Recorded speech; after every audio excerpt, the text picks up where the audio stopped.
It's good. Yeah, the record. Yes. Yeah. Yeah. Yeah. Welcome again to my conversations. And this time, get ready to embark on a transformative journey with the Men Talking Mindfulness podcast. And I have here a retired Navy SEAL commander turned mindfulness coach, John McAskill. I hope I pronounced it good. And, Taskle, but close. and a renowned New York yoga instructor and mindfulness guru, Will Snyder.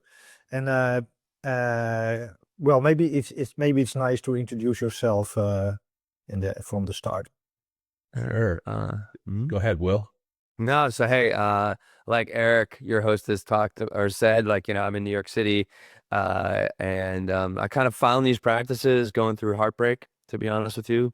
So it was because of struggles in life that it kind of made me face myself in a new way. And every time, and now that I continually practice, and every time I face myself, these practices really help for me to be honest with myself. And now I've been fortunate enough to begin to expand this conversation to more men, more people of all different ages and generations. And it has been a real honor to serve, to be honest with you, because this information needs to be in the heads and lives and active in more people's lives for sure. Thank you so much. Yes, agree with everything Will just said. And John McCaskill, I live in Colorado Springs, Colorado. We're just north of Colorado Springs anyway. And I too found mindfulness and meditation, not necessarily because of a heartbreak, but because of some challenges in my life. And I didn't think much of it. I didn't think mindfulness and meditation could help with that. But then I had a counselor introduce it to me as a performance enhancement, enhancing Yes. practice. And I did see the changes as far as my performance physically and mentally and personally and professionally. And with that performance enhancement, I also had some healing of my heart and my soul and my nervous system, quite frankly. And that, I believe, changed my life for the better and quite literally saved my life. So that's why I've gotten into what I do. And my background, as you mentioned, Eric, is I was in the Navy SEAL teams. I don't know if you can see in my background here, it's kind of blurry, but that's a meditating special operator. It's kind of a juxtaposition of the two different communities. And I think it's not as different as one may think. The special operators, they need mindfulness. They need some type of awareness and presence in order to be effective on the battlefield. And when I say effective, you said you spoke to General Walt Pyatt, or rather listened to the episode with General Walt Pyatt. And he talks about how an effective warrior, an effective battlefield warrior is not necessarily more lethal, but somebody who's paying more attention. So yeah, I'm looking forward to the conversation. I believe that there is a lot of overlap with our background, my background within the military and the first responders. I've actually done some meditations for some first responders that are online. And then I've also taught first responders and military quite a bit in my past. So I'm looking forward to the conversation. Thanks for the opportunity. Well, it is a little bit unexpected that you mentioned the personal experience and which leads to mindfulness. So I feel a little bit obliged to say the same thing. It really saved my life after a divorce, after having a very violent youth. I was always on the run. Oh, wow. Running by all means, but far away from myself. And then I think we always did it in the dojo, in the traditional karate dojo, but it was not for me at the time. And so 4 or 5 years ago, I really, as John Kabat-Zinn told, sit down and drop and sit down. And I can only attest to what you're saying. It saved so much. It saved my life in being not that reactive anymore. And also the part I'm now learning is about compassion. And that's a kind of difficult. Absolutely. And that's Will has done a lot of work on the compassion side of things. So looking forward to speaking to that part of it as well. So my first question then is how did a yoga teacher and a Navy SEAL met each other? And then how did the men talking mindfulness? There are two parts, men and no, the three parts. There are the men, there is talking, and was mindfulness. So how does it all came? Well, it all, we, I've been in this space for, God, since I started like a mindfulness journey probably back in 2001 with journaling, and then I got into meditation in 2007. I started that, and that brought me kind of into yoga, and in 2007. So I've been in this space a while, and but also one of the things I've been passionate about is bringing these practices kind of out of the yoga space and into more companies and more communities. And so I've been connecting in different ways to different communities here in New York City. And what's so nice about being in a big, heavy metropolis like this, there's like no shortage of opportunities and no people, And so so I just happened to be in an all men's retreat in Bermuda in 2015 and met some really great men there. And one of those guys was Scott Tucker, who I really love this guy. He's like a brother to me. And he was from a West Point graduate, and he's been working on LinkedIn to connect or help veterans successfully transition out of the military. And he saw this guy, John McCaskill, coming out of the military, and he was going to get into mindfulness. And he's like, hey, you got to meet Will Schneider. And that started a monthly conversation that John and I in 2019. And we just kept talking every month and connecting around our passion for mindfulness and what we're learning and, what we like about it and all those kind of things, that kind of wake us up, because we're very passionate about this. And then the pandemic hit, and that really changed my business dramatically here in the city, where I wasn't like teaching at studios or couldn't really teach in I was teaching in companies online. But I just started to continually trying to live in service as best as I possibly could. I was like offering yoga classes and like meditation classes and breath work, just to we were just in a massive like public kind of panic going through that pandemic, which is just so strange for people because everything is just so radically changed and shifted for people. And John saw me do a lot of these LinkedIn lives at the time, and he's like, hey, why don't we do something together? And we right in the spot, we're like, oh, what are we gonna call this thing? And I was like, let's call it Men Talking Mindfulness. Wow. And and it's like, I mean, it just happened, it just kind of came out, and we're like, all right, fuck it, let's do it. And we started on LinkedIn Live, and it was just again like small audiences, just getting a conversation. It gave us something to do. We really enjoyed connecting around this, and then it just kind of slowly we turned it into a podcast, and we've just been going into our 6th year, just growing an audience, inspiring a lot of people, like saving lives. We get like legit messages from people saying like, because of this episode, like this radically shifted my life, or I took a pause that day instead of using it again or something like that, if you're talking about drugs. So that's how we met. And maybe John could tell you the talking and the mindfulness part, right, of MTM. Yeah, well, yeah, everything Will just said. And we did start very small.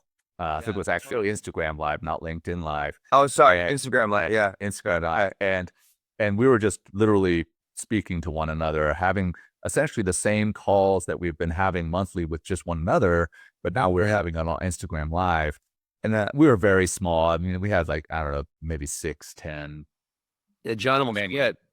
John almost quit. I had to pull him in. I had to fucking pull him. We should. I sent him a text message and be like, we should look at that text message. We got to find that. Oh, I'm like, John, I know there's a vein of gold here, man. Like, hang in there. It'll be all right. It'll all work out. And here we are. But keep going. Yeah, sorry. Yeah, and then we, yes, I did almost quit. I was like, we're not making a whole lot of difference here.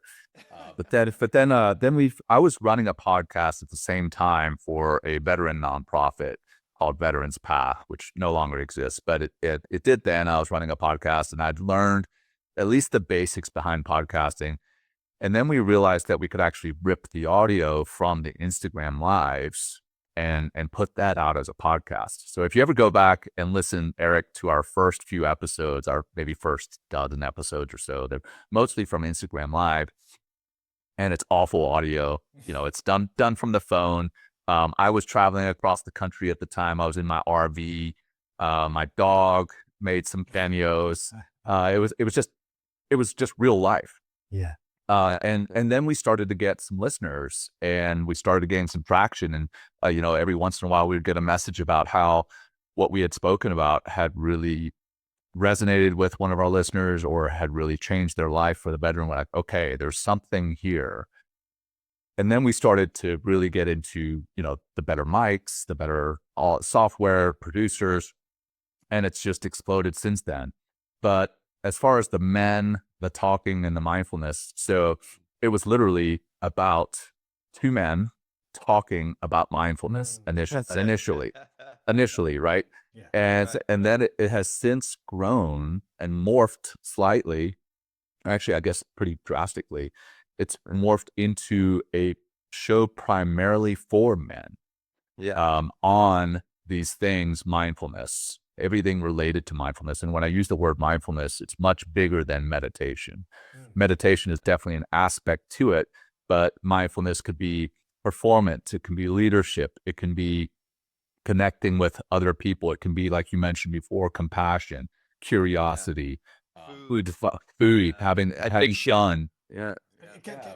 Can you define the core element of mindfulness for us then? What is it? Yeah. I mean, you mentioned the kind of the founder or the father of mindfulness here in the West, Jon Kabat-Zinn. I mean, his definition is essentially being present intentionally in the here and now without judgment. And that last part is really key, is a lot of people will feel their physical sensations and they will judge them. Pain is a bad sensation. Or they'll feel their psychological emotions, those emotional feelings, and they will assign negativity to it. So sadness, that's a bad feeling. Anger, bad feeling. When in actuality, they're not. They're just part of the human experience. So the way that I define it is very similar to what Jon Kabat-Zinn defines it. It's just presence, awareness, and being in the here and now, again, without judgment. So Yeah. I have a little bit elaborated on his definition. And for me, it's now here and now without judgment, with compassion. It's mostly done for myself, because that compassion part is a little bit. I've always struggled with it. Also, as a martial artist, as a police officer, how can you fight, and how is compassion related to all those kind of warrior thing? But yeah, in the no judgment also is a little bit love, isn't it? yeah, that's absolutely, uh, and like you mentioned, the compassion piece that you struggle with. I think all of us struggle with compassion, and I think the one that we struggle with most is compassion for ourselves. So we have this level of compassion for others, friends, family, loved ones, and even people that we may not like at all, even people that we're neutral for, maybe the bagger at the grocery store, or somebody that driving on the road, or, somebody who is homeless on the side of the street. We have a level of compassion for them. And then we still have our level of compassion for ourselves, which, for those of you who are listening and maybe not watching, I'm putting my hand up high for compassion for others and my hand down low for compassion for ourselves. So if you imagine, the last accident that you had, maybe you tripped and fell, or maybe you spilled a glass of milk, the compassion that you had for yourself wasn't existent, probably. And you said, I'm a klutz, I'm a fool, I'm an idiot. And you beat yourself up. Well, that might be the accident, right? That you do that, but you also do that throughout your day.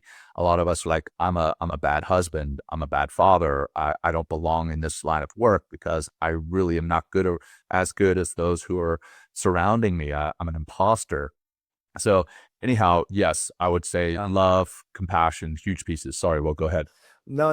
Could we just define what compassion is? Yeah, great. I think it's a very, very it's a big term, just like mindfulness, a big fucking term. But so compassion is the willingness to alleviate suffering. That's at its core, right? So if we talk about self-compassion, that's what really, like, coming back to also in that kind of a incorporated definition of mindfulness here. right? It's like the without judgment piece really speaks to the compassion piece that you're talking about, Eric, right? Because when we start to judge ourselves, we suffer, right? And just like, and what like the Buddhists say is like life is suffering. Like there's always going to be something that's coming up. There's always going to be some sort of suffering, whatever it is. You know, it could be physical suffering, it could be emotional pain, it could be pain from relationships. It could be all sorts of things, psychological pain because expectations aren't being met or something like that. So what's important about the compassion piece in mindfulness is, and what John was saying is the self-compassion, right? So if we're able to recognize that we're suffering and also we're judging ourselves because we're suffering, whatever that is, right? Self-compassion is going to help us to alleviate our own suffering, to lift ourselves, the willingness, right? So it's an act. It's not just like a thought, right? The willingness to actively take some sort of action in order to alleviate our own suffering, right? So therefore that helps us to realize like, Yeah. oh, you know what? We're humans living in a human realm, and everybody is like falling over themselves and suffering and having problems and stuff like that. That's just the human experience. Yeah. And because we have, as we develop that skill, if you will, of self-compassion and mindfulness, then we can begin to extend that compassion to other people and begin to alleviate the suffering of other people, because we're also more mindful continually of our own suffering. So it's just a beautiful play between like compassion, awareness, and also being, and that skill of self-compassion takes a lot of vulnerability. It takes a lot of work. It takes a lot of kindness and gentleness that we need to be for ourselves in order to, instead of so easily criticizing, judging ourselves, right, but actually going the other way and being kind and being relaxed and being patient and realizing there's a different path forward. And what did you found out? What did you found out about men, and especially young men? So, for example, I was a young man. I was very driven. I think I was angry because of a bad youth. So I, I wanted to, how do you call it? I wanted to make a living, to achieve big dreams, big goals. Conquer the world, right? Conquer the world. And now I have a son of 23 living in Colombia. He's the same energy, and all those young warriors I work with in the military, but also in special police units, they are driven to the bone. That part, eh? And how do we bring the message to balance that with kindness? I'm not sure if the question is. I mean, there's a lot of things that can happen. I think like one thing that you're talking about being driven is me, me, me, me, me. I want to conquer the world, right? I mean, that's just a lot of, especially at a young age, it begins to silo us into thinking like, I got to do this alone, right? And that's not the way these things work at all, right? I mean, you can achieve a certain level of success doing this alone, but it's going to create a lot of suffering, in a different way, and in many different forms.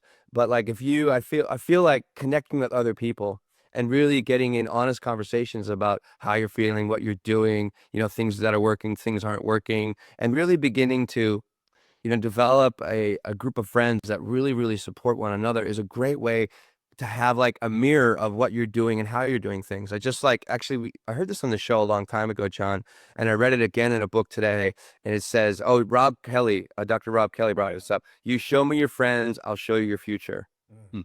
Right? And if you have friends that are mindful, honest, authentic, holding you to your highest esteem, right, you're going to have a bright future. If you have friends that are like knocking you down, trying to one up you, trying to like do it, like all this kind of like bad shit that doesn't actually in the long run help anybody, then your future is going to be different as well. So I think like at a young age, starting to develop these practices now, getting to know your breath, meditating, getting to know your feelings, getting into the physical experience of suffering as well, it's going to be a lot easier path forward, because you're becoming more skillful with yourself, and you're always going to have to manage yourself and deal with yourself.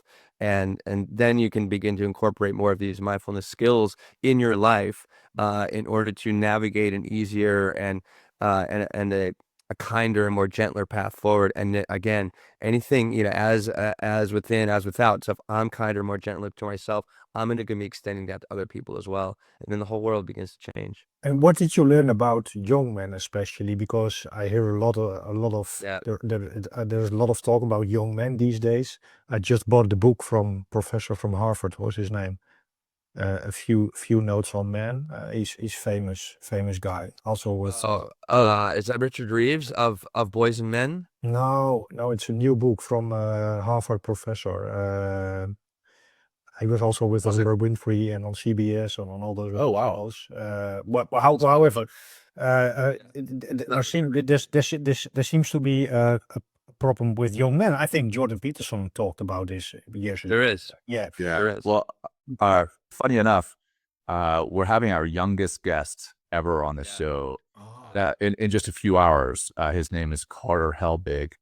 I may be pronouncing that last name wrong, but he's 18 years old, and we're going to talk to him. He graduated high school last year, and he was the president of the class and did this big speech that ended up going viral on social media because he's very honest and very open and vulnerable, very authentic. Yeah. And I think the younger generation is all of those. I think they are very concerned about social responsibility. They're very caring. They are very in touch. The downside, and this is just my speculation, I don't have any data on this, but I have read multiple books on it. Jonathan Haidt has a fantastic book called The Anxious Generation, and I see you nodding your head there, Eric. Yeah. I think that these things are our cell phones and the attached social media within those cell phones is really affecting our young men and young women.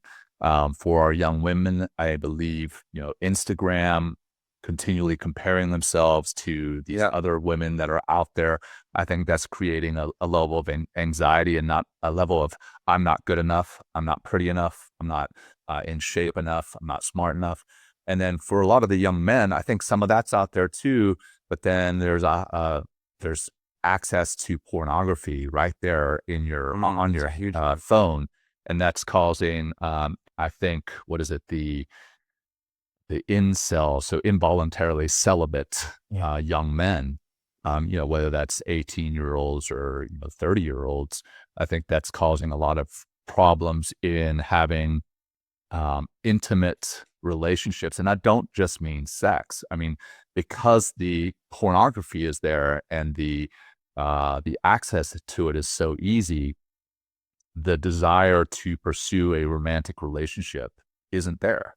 And so I think that's that's psychologically damaging. So I think the young men, young women out there are fantastic people. They have hearts and goals. They want to do good. But I think social media and our cell phones, access to screens is really damaging. Now, before I move on, or we move on to the next question or whatever Will has to say here. Will mentioned he wished he had had this earlier on in life. Yeah. And I tell you, I wish I had had it when, I was in my first marriage. I got a divorce. Now don't get me wrong. I love my children now and my wife now, and everything happened the way that it happened for a reason. But if I had had mindfulness and meditation, I think I could have been a kinder person to my ex-wife, to myself, to my colleagues. And I think I could have been more in touch and more compassionate with what my colleagues needed from me, my fellow SEALs on the SEAL team. And that would have allowed me to, I believe, be more authentic and vulnerable. And that authenticity and vulnerability, I think, would have bonded me better with my men. And it would have been an example to my men that they can be that way too. And what was needed if I went to you at that stage of your life and I showed you the thing called mindfulness? Yeah. How did I? What was the best way to do it for you? Yeah. Well, that counselor, I think, did it really well for me. Is that he tried to introduce it to me as something that would help with my anxiety, my stress, my depression. And it certainly did do that with my time, but I wasn't going to start mindfulness and meditation to address that anxiety, that stress, that depression. What I was looking for was another pill. Oh, hey, give me another pill that's going to help to address that. And I'm not against anti-anxiety medication or antidepressant medication. If it's needed and it's working for you, use it. But I think in addition to that stuff, mindfulness and meditation can address that. Now, again, I didn't want to do it because of the stress and anxiety. I wanted to do it because of performance. When he said, hey, you're going to shoot better because your heart rate's going to be decreased, your respiratory rate's going to be decreased, you're going to be less anxious on the shooting range. Yes, I want to do that. You're going to be able to work out better, which sounds kind of counterintuitive. You're like, working out and mindfulness, how do those go together? Well, when you're mindful, when you are working out, you can notice where you need to work as far as the strength. You can also notice when a nagging injury is starting, and you might need to take some time off from that injury. We just had the meditation coach from the University of Wisconsin, Chad McGehee, on, and he talks a lot about injury prevention through mindfulness, like physical injuries. And people are like, well, how is mindfulness and meditation going to help with physical injuries? It totally can, because you're paying attention. So anyway, very long way of saying that to sell mindfulness to some type A personalities, very high performing individuals, special operations, first responders, these types, I think you have to kind of wrap it up in performance enhancement. Yeah. Yeah, for sure. Any thoughts, Will, about that? Well, I mean, actually, as I'm studying for the recording we're going to do with Carter, I really want to get into not just like how it'd be, how this, I really want to get into what's going on in Gen Z. Like what are going on with men in your, your son's age at 23 and younger, and, so I've been doing research here, and I can run through it. Like I got like kind of the top 5 here, if you want to kind of run through them, if you think that great. It's a good use of our time. Okay, great. So, and this is through, Perplexity, my AI, and it says, the crisis is rising because multiple pressure systems are hitting young men at once, like internal, cultural, and structural. So emotional load is up, and resilience buffers are down.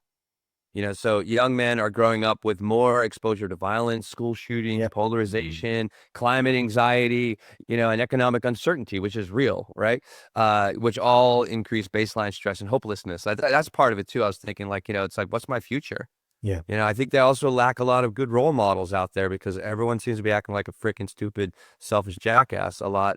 Many, not everybody, but like kind of the people we see, it's like, it's, and even here it says here, at the same time, traditional buffers, stable communities, long-term friendships, in-person activities, faith groups have weakened.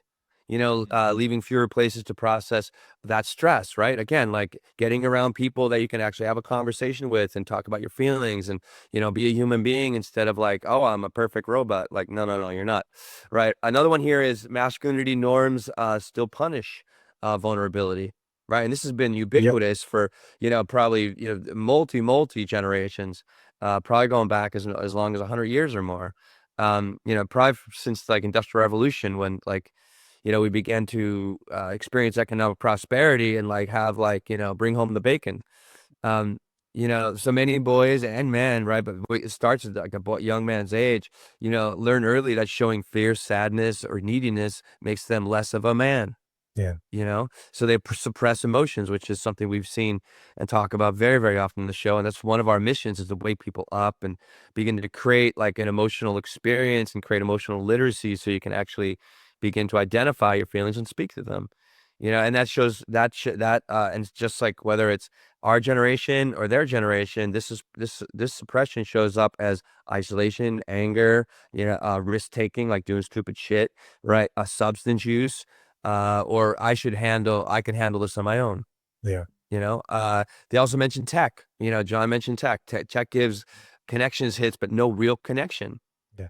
Heavy reliance on text, social media, gaming, porning, doom scrolling offer short-term dopamine, right? And we've had many experts on this show talk about dopamine and just we're really like a dopamine sick generation. Yeah. Because and it's getting worse and worse, because if we don't hit that level of dopamine in our experience with whatever we're experiencing in real time, whether it's like an actual relationship or whether it's a relationship online or it's something we're consuming, then we just get bored and we're not interested, because we're not hitting this hormone level that is very unhealthy for us to be hitting on that level on a regular basis. But also, like, they talk about like the connection, messaging and scrolling and being online together can feel like connection while actually increasing comparison. That's like the theft of joy. Shame, right? Like, I'm not as good as them, so why even try? Like loneliness, it's like, fuck it, I'm not going to try anything. I'm just going to, masturbate and play Xbox. I'm sorry, but you know what I mean? Like, that happens.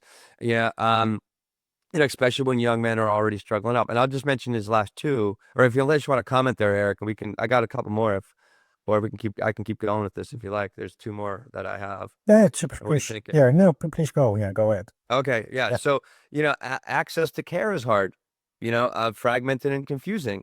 So it says here, even when young men want help, they hit barriers, right? Cost, insurance, provider shortage, right? Long wait lists, and not knowing where to start.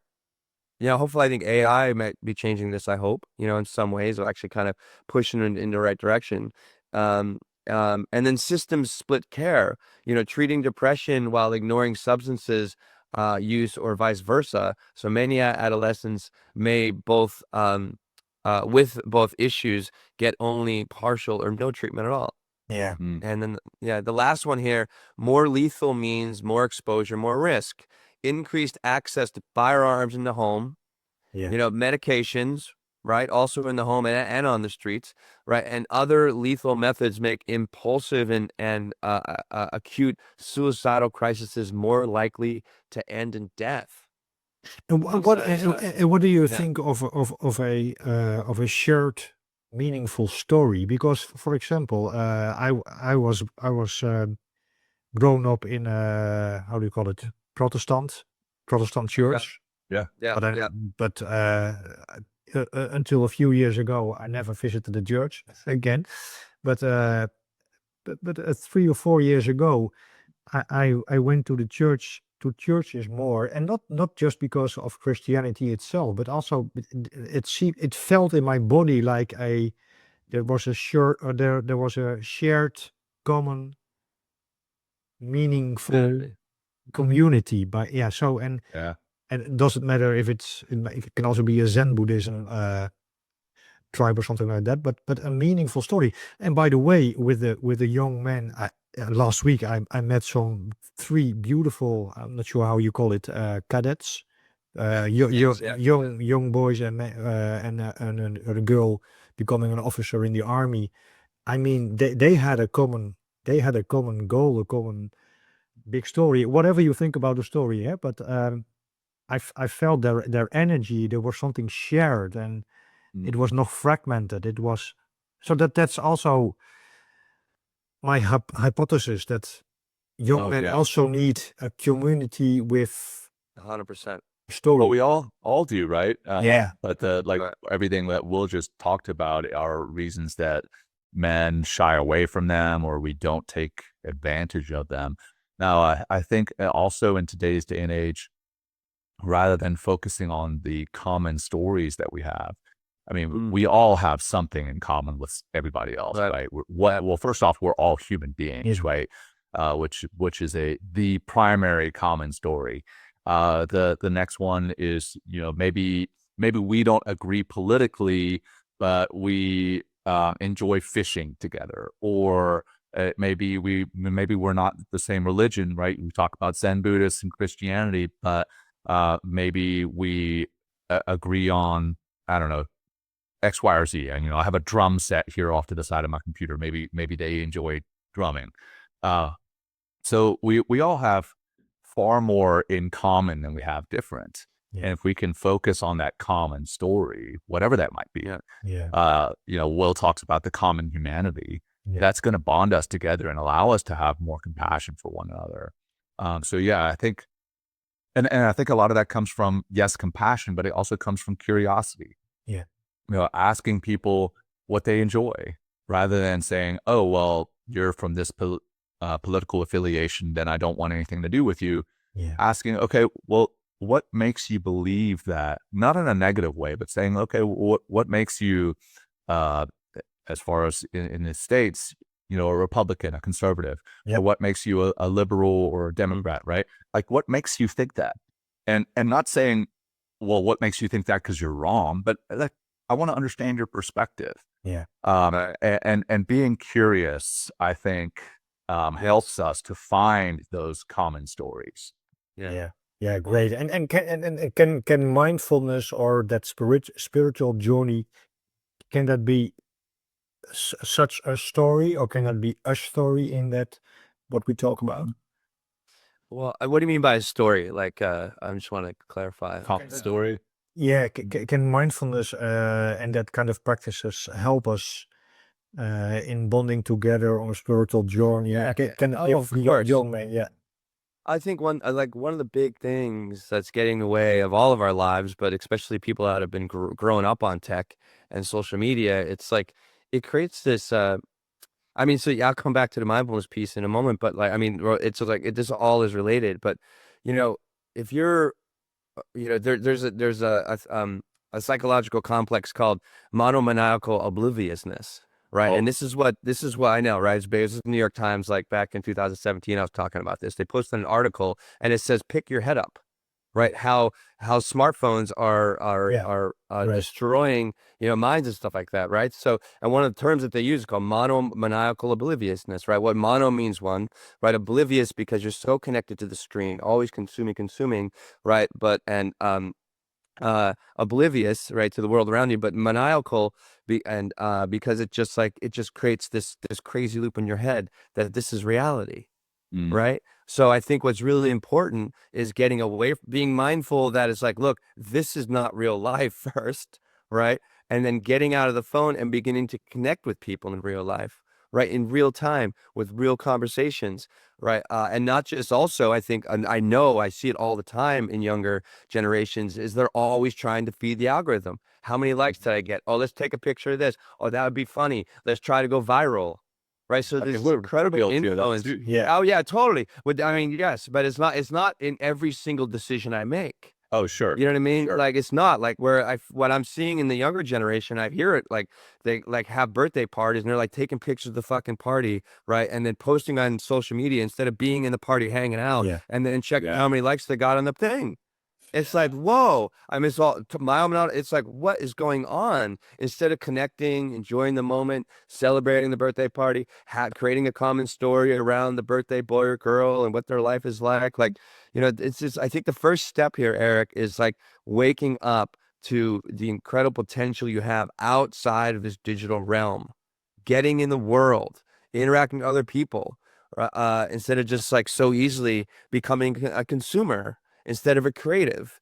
And it's hard to be a creative. I mean, I'm saying creative in the sense of like to make your life happen. Mm. And instead of like just like taking the prescription on social media, like this is who I should be.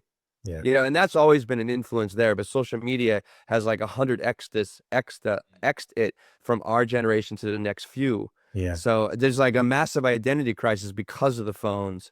And we need, like, men, we more young men need to hear conversations like this. They need good, strong role models Yeah. so they can like see it's like, what is a healthy man? What is healthy masculinity? What is leadership? What is it like to be in community with one another and a give and take dynamic that's very important. Yeah. So I know I'm very passionate about this, and I just go off.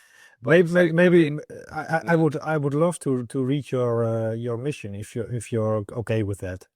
Please. Yeah, please do. Yeah, go ahead. And excuses for my English, but I will try with my Dutch. So the mission on your website, Men Talking Mindfulness, is dedicated to empowering men to embrace their true selves with bravery and authenticity. Our vision is to guide them on a journey of continual learning, developing self-love and meaningful living. We work to inspire men to lead lives that they can look back on with pride. That's so great. And to create legacies that align with the deepest values. This is beautiful. This is Yeah, this is really beautiful. We are committed to cultivating a space where vulnerability is strength. Being yourself is the norm, and where every man can unleash the potential to live a life of exceptional impact and fulfillment. I mean, what I learned from being a dad Mhm. is that how you talk matters to boys Yeah. Sure. because they want they want to be proud on their achievements, and they want to well, I don't have to tell you, and yeah, Yeah. it's great. Well, It's they want to doing be seen. they That's want the to big be thing for all seen. men. They want to be seen. They want to Yeah, be seen for who they are and not yeah, judged for what they're doing. yeah, You know what I mean? It's like it's a big difference. yeah, You know, we see it with men too. It's like, so imagine you're not being seen by your father or someone that is like a very prominent figure in your life when you're like a male to male relationship, young yeah. man to older man. And if you're not receiving that, right, that is going to carry with you into your adulthood. One things that John and I, we see and we talk about, depending on the podcast, is that fact that men just, and everybody just wants to be seen. Of course. Right. Everyone just wants to be loved for who they are, what they've done or what they have. It doesn't matter what they've done. It's just being seen, and like, it's the attempt that matters. It's it's like the taking the risk in life that matters. And we should be rewarded for taking risks, you know, Yeah, instead of like shame because we didn't fucking go viral or something like that. You know, it's like, it's I'm sure you know the beautiful poem "The Man in the Arena." Oh yeah. oh yeah. Yeah, so that's Never that. yeah, so that's also great, huh? So standing on the sideline, it's about the man in the arena and the woman, of course. Yeah, it Great. totally is. Yeah, Yeah. great. Mm. Uh, would you shall we go to mindfulness for frontline? Sure. How do you say it? Frontline. Frontline. Yeah. Frontline First troopers. responders. First First responders, yeah. responders. First. Yeah. Yeah. Frontline. So, what has mindfulness to offer? Let's be more specific, maybe for now. What does mindfulness has to offer for the military? And the second part of that is if there is a lot to offer, how should we approach that? And you talked with Amishi, and there were a lot of, but I would love you to unpack that a little bit. Because we have tried it in the Netherlands also. And for example, I was a firearms instructor for SWAT in the Netherlands 10 years or more ago. And I didn't tell them about meditation or yoga or whatever. We did a hard workout with boxing or something like that. And then I say, please lay down, and we did a body scan. And they found it fantastic. I called it tactical, everything tactical. Yeah. Yeah, exactly. Yeah. Well, that's what we called some of our breathing exercises in the SEAL teams. We called it tactical breathing. Great. Because if it had the word tactical in it, that meant it was cool. But yeah, you mentioned our interview with Dr. Amishi Jha and then retired Lieutenant General Walter Pyatt. Walter, or Walt, he started bringing mindfulness and meditation into his military Army brigade. And he started having them practice through Dr. Amishi Jha, who brought it to him. Had them start practicing somewhere between 13 and 15 minutes of mindful meditation per day for 8 weeks. And over that time, they assess them. And at the end of that 8 weeks, you know, a lot of people will do 8 weeks of meditation and then feel that they've arrived and then stop. Well, you can't do that, first of all. But because just like going to the gym, if you go to the gym for 8 weeks to start to get in shape, you don't arrive at this level of fitness that you can just stop working out. Well, anyhow, these soldiers, after 8 weeks, they were showing much higher levels of engagement, much higher levels of communication with one another, and then much higher levels of awareness, which we mentioned at the beginning of the show. That is in and of itself just a very short word for mindfulness, awareness. And I asked Walt, I said, how do you reconcile teaching what is typically viewed as peaceful practices, mindfulness meditation, to a warrior to make them more lethal on the battlefield? And he said, that's not my goal. My goal is not to make warriors who are more lethal. I want to make warriors who are more effective. And what that can look like is maybe it is being more lethal. Maybe they are taking some breaths before they get out of a helicopter and go into a compound and take this compound down. Maybe they're focusing on, at the end of a mission, they're sitting down and assessing what they did wrong, what they did right, and just being very open and frank about the mission itself and growing from that. So maybe it is more lethal, but maybe it's less lethal. Maybe it's acknowledging that there are times where lethal force is not called for. Maybe it's, you see a motorcycle coming up to you, and rather than just assuming it's a bad guy, and when I say bad, I use that term very loosely, enemy. I want to say enemy rather than bad guy. Rather than assuming it's an enemy, you look and see, okay, oh my gosh, there's actually an American flag sticker on this motorcycle, or an Allied flag sticker on this motorcycle, or something that you wouldn't have caught otherwise, and maybe it prevents lethal force when there shouldn't have been. So it's essentially making these warriors more effective. Coming back to your original question, what can a military member look to gain from these practices? It can help you to be more in touch with yourself, more compassionate, more caring, more loving, but it can also improve your performance. You talked about being a rifle range instructor for the SWAT. Did I get that right? Yeah, right. I may have messed up. Yeah. So Pistol, yeah. you know that when you're on the shooting range, you're going to shoot much better if your nervous system is calm. Otherwise, you're shaking. And if you're shaking, your sight is shaking. And if your sight is shaking, you're going to be off target. Yeah. You're not going to be dialed in.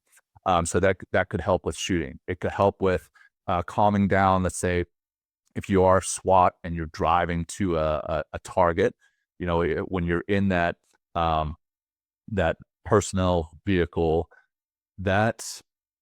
your heart rate can start skyrocketing, and you can get tired before you even take the compound down, or take down the building, or take down the house, whatever. You can get tired before you even start. So maybe controlling your heart rate, controlling your respiratory rate, yes, it's going to make you a better shooter, but maybe it can calm you down so that you have more energy and more focus as you're going on this mission. So I think there's really almost unlimited positive things that the military, first responders, law enforcement, SWAT teams can get from these practices. Will one thing I'll add is for first responders out there and military, but first responders, people that are in the community, taking care of our community, they're servants of our community. Like, you're not showing up because things are happy and you're going to a party. You're showing up because shit's going down, something's happening, right? And if you're coming up all angry and frustrated and nervous or panicked or scared or whatever like that, that's your energy you're carrying into those circumstances, right? And that is usually going to escalate and make the situation worse. Because you're a public official or a public, figure, working for the government or whatever. But what if instead, and it's like, you might be listening to this podcast, and just thinking like, oh, well, I'll just be more mindful. Well, it takes a lot of skill and a lot of time, a lot of practice, a lot of consistency to actually begin to live a more mindful life. And part of that mindful life is like being more deliberate with how you are in every particular circumstance. And also that one step lower is being more grounded, being more calm. And that's how we get more present. So when you're walking into a situation like, there's a car accident or something like that, and like the people in the car accident just screaming at each other, and someone's injured in the car, and these people are trying to fight. If you're showing up again and anger and meeting them at that high vibration, things are just going to get worse, and you're just throwing kerosene on a fire. But if you come in and you're calm and you're grounded, and just they can feel that in you, right? And you have an opportunity to almost be the fire extinguisher, put out the fire, get us back to kind of grounding as human beings. Okay, yes, obviously this guy didn't want to hit your car, but and this, no one wanted to be in this situation. So let's work on this together, right? In order to get through it together, so we can take the best possible path forward. So it's just like that. The energy that you bring to a situation is very, very important.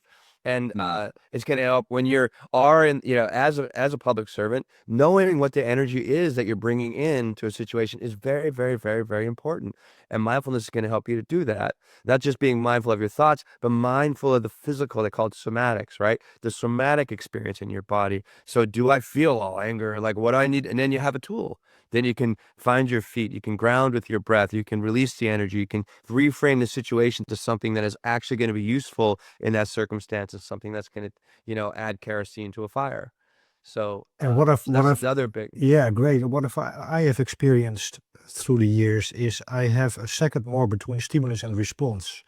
And Yes. every day that there is a situation where I would like when it reflects, like doing something, and it's like the subtle focus notice refocus, the notice part. Oh, I feel I'm becoming tensed. I feel I have Yeah. I feel the emotion to put the email out, weet je, like, and being better to able to create more space, eh? Is that also your experience? You mean, well, of course. I think, well, it starts with like a daily practice. Like Yeah. if you're like, I mean, I meditate every day. Yeah. And I meditate every day to ground myself into the moment, into the day. And actually, if you, one of the things that, some of the teachers at work would say, if you win the morning, you're going to win your day. So if I'm winning my morning and not letting, like the day get away from me because I'm like, uploading into my social media or uploading into the stress of my email or uploading into whatever is going on or trying to take me away from being the king or queen of my territory. Right. But if I ground for that day, I'm going to be less likely, to rise in those higher vibrations out there that are just like, and people that are, what does it say, in between stimulus and response, there's a gap, and that gap is is freedom, right? Right. So like, but how do you create that gap is just you must practice. You must practice. Yeah. And yeah. What are some because now we talk about a very, maybe for some people, very abstract thing called mindfulness, but how does it look like? What are the reps and the sets? What are the exercises? Yeah. So can we come up with our three, with some 5 exercises? It just, Yeah. what are I'll some, say yeah, one of the very powerful ones and somewhat well known within the various first responder military spaces is simple box breathing. And that's it's breath work. It's not necessarily meditation, but it falls into the mindfulness world. So box breathing, Eric, I know you're probably familiar with this, but breathing in for a count of 4, holding for a count of 4, breathing out for a count of 4, holding for a count of 4. And the reason that's called box breathing is I just drew, for those of you who are listening, I drew a box with my fingers for each one of those stages of that breath. You do that 4 or 5 times over. What that's doing is it's settling your nervous system. So again, for the first responders and military members out there, it's a great tool to use. Another one is a visual kind of mindfulness tool, or not solely visual, but it's all based on the 5 senses. You name in your mind, you quickly look around, 5 things that you can see, 4 things that you can hear, 3 things that you can smell, 2 things that you can feel, and 1 thing that you can taste. The 5, 4, 3, 2, 1, just paying attention. And that's one that you can do really quickly as you're going into a target, or for maybe the emergency room first responders, as somebody is coming into the ER, you can do something like that, the box breathing or a simple sensory meditation, if you will. yeah, great. Yeah. Well, I'd also include like get in your body, like to get in your body. The body is a house, right? And that house, if you're not cleaning your house on a regular basis, packs in a lot of stress, anxiety, and a lot of emotional energy. So something like mindful walking, no phones, right? Like, I mean, I would go walk alone, go into some place get in the woods, like get in nature is going to be very helpful. We talked about vibration earlier. Yeah, like in any kind of these natural places, mountains, lakes, streams, ocean, they have a natural, relaxed, peaceful vibration. And by just getting out, and even barefoot walking is even better if you could do that, because you're naturally connecting to the vibration of the earth. And then with this mindful walking, it's like you can just do the exercise that John was talking about, like what are the colors I'm seeing, or what's the beauty around me, and getting out there and doing it. I would say at least 15 minutes. You know, just to kind of wind down from your day, get in touch with nature. Again, I mean, they showed that this is not just woo-woo stuff, right?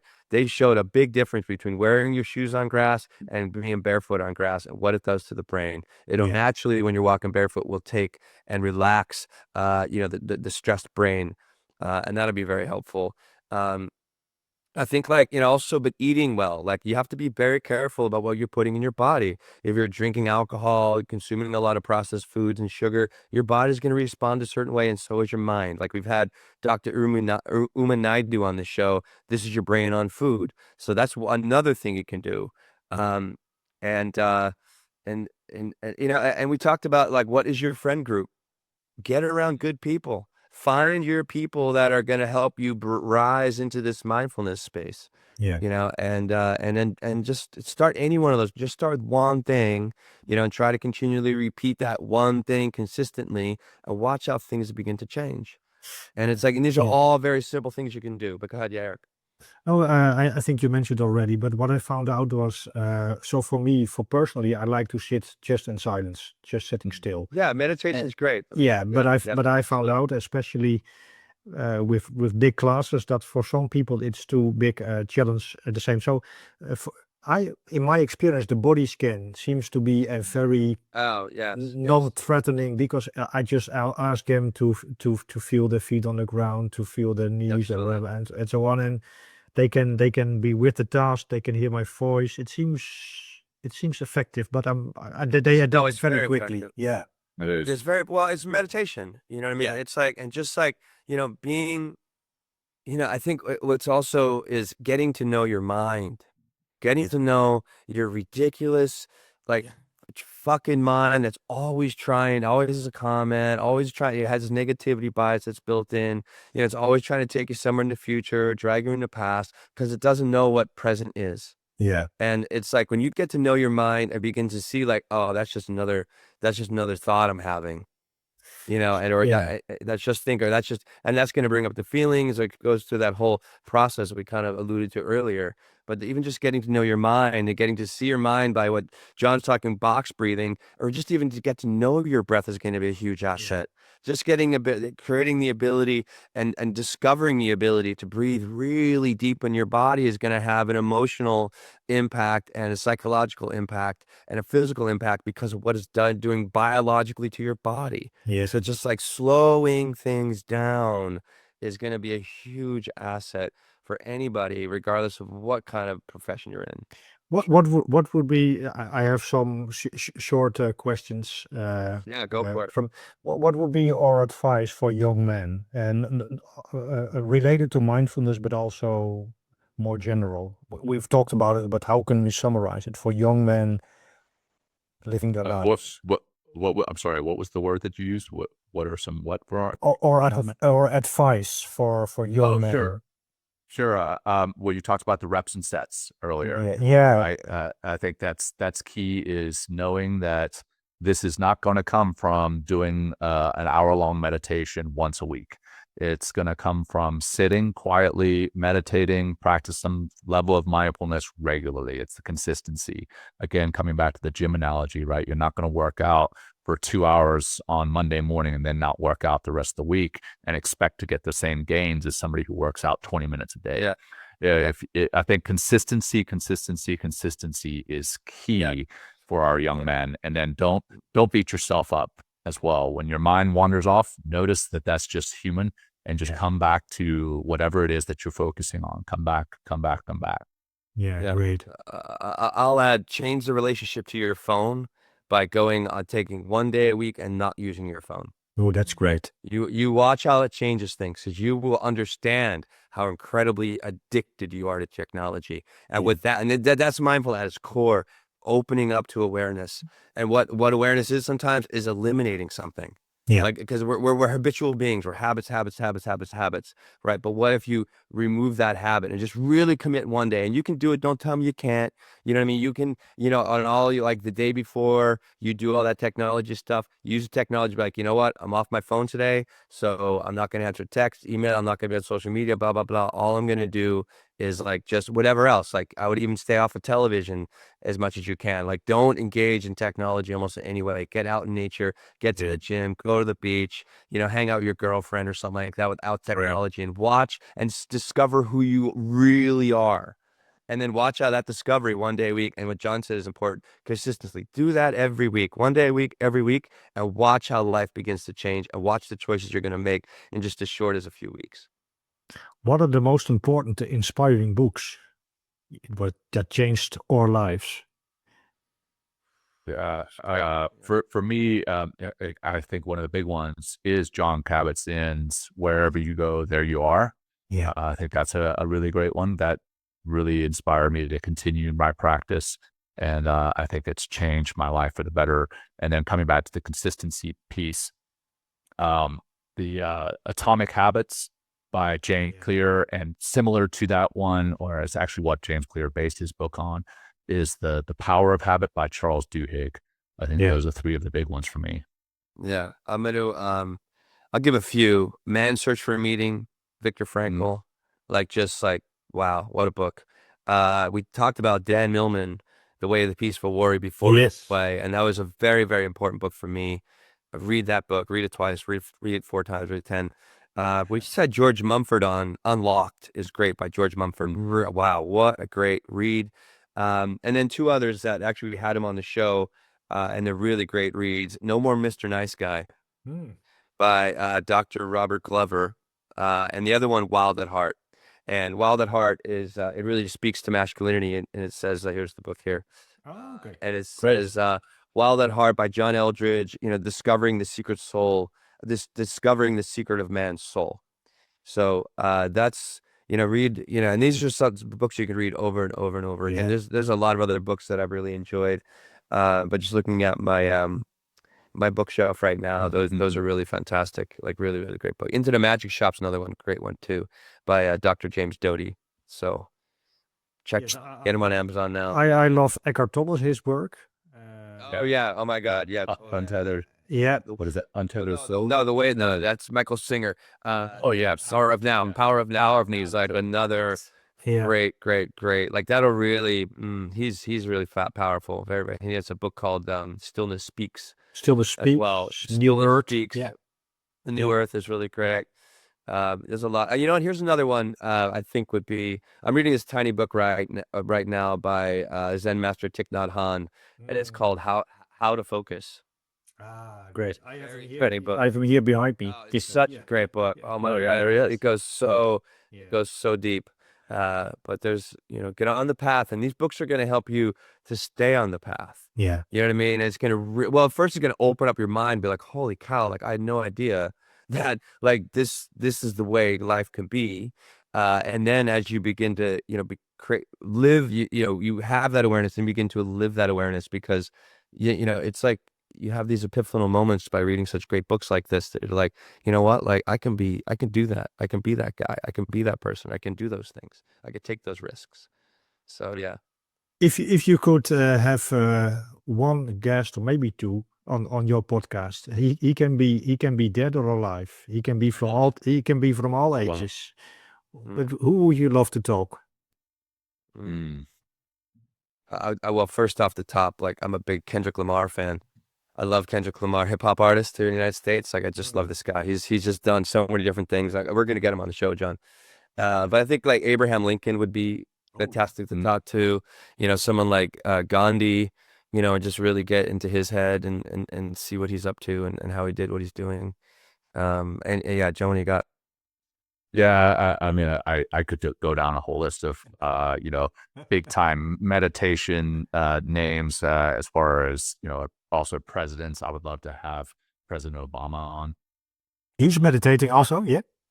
Well, I don't know if he is or not, okay. but I would just love, Yeah. I like to pick his mind on, his communication and a lot of his other styles. But I'd love to have Michael Jordan on.